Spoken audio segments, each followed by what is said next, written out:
A review of broadcast ratings show that sports is the number one driver of media, followed by entertainment, and then way down the list is news.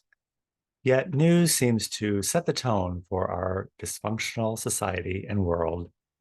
This weekend we had the Super Bowl, and that brought people together. It's a form of community, and it exemplifies working together against the other team. It's not entirely unlike politics, but what's important is the bringing together people part or the driving people apart for personal gain. Welcome. Welcome to Sunday Coffee Hour. I'm Stanley Smith. At Sunday Coffee Hour, we talk about everything and nothing. This Sunday, we talked about reverse seasonal disorder, getting your finger on the G string of a violin, James Baldwin, and the book Begin Again by Eddie Gauldy. The readings at Washington National Cathedral were from Kings. Wait right here. I will never leave you. And from Corinthians, you have to be an unbeliever not to see the light. The sermon at Washington National Cathedral was by Dr. Kenyatta Gilbert. Mr. Gilbert reminded us that Dr. Martin Luther King gave his last sermon at Washington National Cathedral, and it was titled Remaining Awake. Dr. Gilbert said that we live in a world torn apart with strife. He said, social cohesion is impossible without hospitality. Greed has gratitude on the run, and we have questions on top of our questions. Everything is negotiable.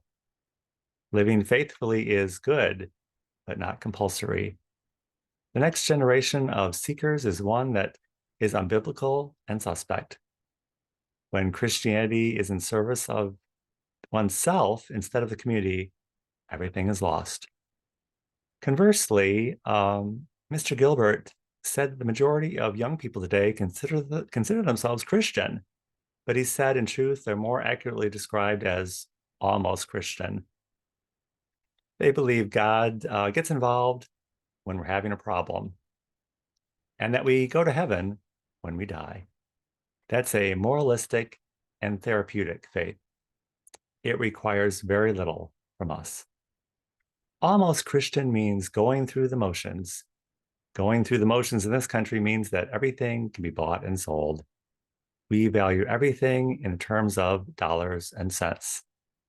Mr. Gilbert said that the unconditional and unconditional election is something that Presbyterians like to talk about. Jesus doesn't ask us to make a proclamation of faith. He asks us to invite him in. It's not about doing something. It's about doing the something of being open and being in community. At St. James, the sermon was by Stephen Bulke. Stephen said that St. James is at the bottom of the mountain. Stephen said, we don't have all the answers. And they tell us that if you don't have all the answers, well, then you just don't have enough faith. Somehow having all the answers became conflated with being faithful. We're open to different points of view at St. James, Stephen said, but historically, the church has called different points of view heresy. Often the greatest heresy is setting out to do something and then doing something else. Jesus was always on his way somewhere to do something when he stopped to do something else. It's the essence of community, being there when we're supposed to be doing something else. And there's no greater heresy than that.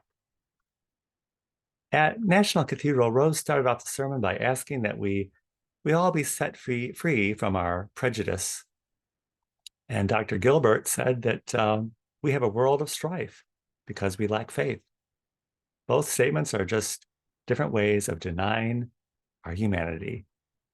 Christ never denied his humanity because that was the whole point, to be human in this lifetime, for both good and for bad.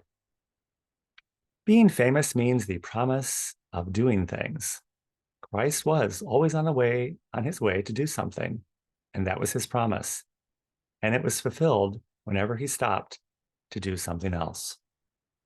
In an analysis of Gone with the Wind, the comment was made that the most decent characters are all destroyed, but the worst people survive and prosper as civilization falls apart. We all want to be part of a dynamic community. In a review of Scott Peck's stages of community, he says we start off with the pseudo community, then enter into the chaos phase, and then into emptiness. If we make it through all that, then we emerge into true community. We haven't really lost our way in this time. We're just simply on our way through the chaos and through the emptiness into community. We don't need a strong leader on earth because we have a strong leader in heaven. And we can do it here on earth with God's help. That's true community. If you would like to join us at Sunday Coffee Hour is every Sunday at 12 noon Central Time on Zoom. I will include my email in the description of this video. I'll be happy to send you an invitation. And I look forward to seeing you very, very soon.